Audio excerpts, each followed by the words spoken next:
Margaret Reynolds adopted a 40-year-old African gray parrot from a sanctuary in Ohio. The bird had outlived 3 previous owners. For the first 2 weeks, he was silent. Then, one morning at breakfast, he spoke. 2247 Oakridge. 2247 Oakridge. 2247 Oakridge. Over and over, hundreds of times a day. Margaret tried everything to distract him. New toys, different foods, classical music. Nothing worked. The address consumed him. After 3 months, her neighbors complained about the noise. Margaret was desperate. Late one night, she typed the address into Google Maps. 2247 Oakridge Drive, Columbus, Ohio, a modest single-story home with faded blue shutters. Street view showed nothing unusual, but when she switched to satellite view, her stomach dropped. The backyard had been recently excavated, a large rectangular patch of disturbed earth, fresh dirt where grass should be.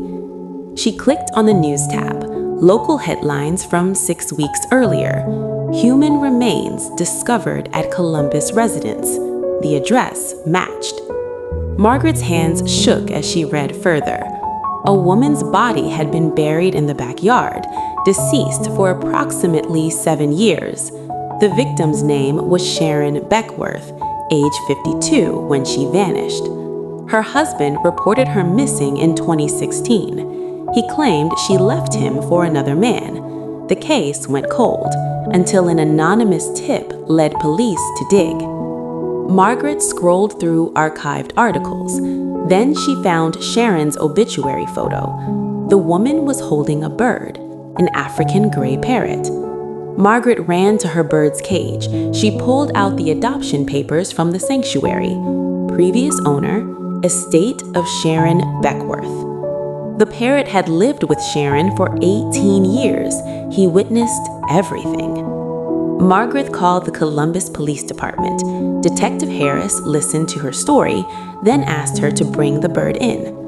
The next day, they placed the bird in an observation room with recording equipment running. For 6 hours, the bird said nothing. Detective Harris was about to call it off. Then, someone walked past the observation window. A man in the hallway. The bird saw him through the glass. He started screaming. Not the address this time. 3 words. No, please, no. No, please, no. No, please, no. The man in the hallway froze. Detective Harris checked his visitor log. David Beckworth, Sharon's husband.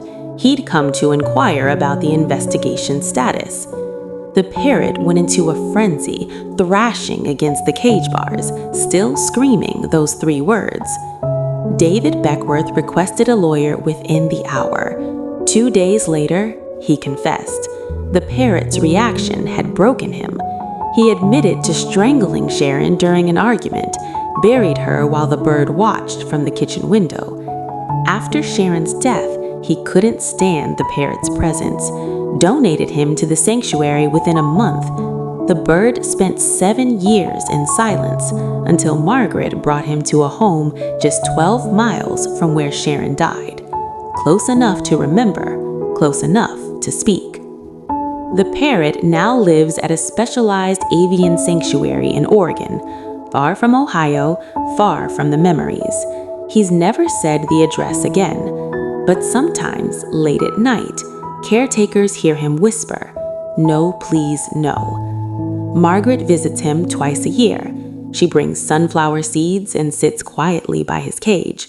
She believes Sharon sent her that parrot for a reason. Not every witness has a voice, but some have wings. If you want more wild stories like this, subscribe right now. I post new storytelling videos every week. Hit that button so you don't miss the next one.